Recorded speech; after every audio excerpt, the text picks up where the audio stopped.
اعوذ باللہ من الشیطان الرجیم بسم اللہ الرحمن الرحیم۔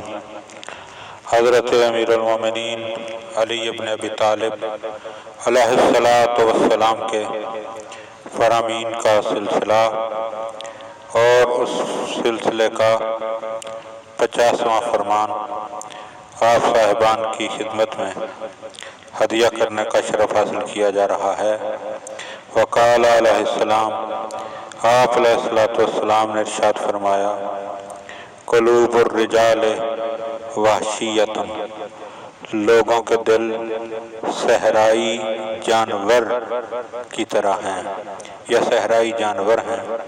فمن تألفها اقبلت علیہ، جو ان کو سدھائے اس کی طرف جھک جاتے ہیں۔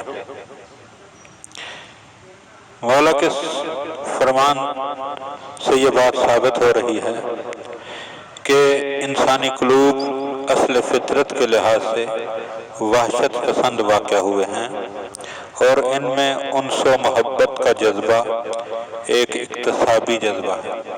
چنانچہ جب انس و محبت کے اسباب پیدا ہوتے ہیں تو وہ مانوس ہو جاتے ہیں، اور جب یہ اسباب ختم ہو جائیں یا اس کے خلاف نفرت کے جذبات پیدا ہوتے ہیں تو وحشت کی طرف پلٹ کر جاتے ہیں، پھر بڑی مشکل سے محبت و اختلاف کی راہ پر گامزن ہوتے ہیں۔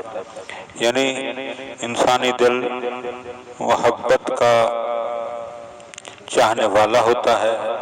جو بھی جس طرح کہ اگر آپ جانور سے، کسی بھی وحشی جانور، پرندے یا کسی درندے سے محبت کے جذبات رکھتے ہیں تو وہ بھی مانوس ہو جاتا ہے، اسی طرح یہی مثال انسانی قلوب کی ہے کہ جو ان سے محبت کرے گا یہ اس کی طرف راغب ہو جائیں گے، اور جو ان سے نفرت کا اظہار کرے گا یہ اس سے دوری اختیار کریں گے۔ دعا ہے کہ خداوند عالم ہمیں ان فرامین کو سمجھنے اور ان پر عمل کرنے کی توفیق عطا فرمائے۔ اللہم صلی علی محمد و آل محمد۔ یہ ہے باقر، یہ ہے رضا تقی ہے، جعفر گئے یہ ہے کاظم، یہ عسکری نقی ہے، حسنین وقت یہ ہے، یہ وقت کا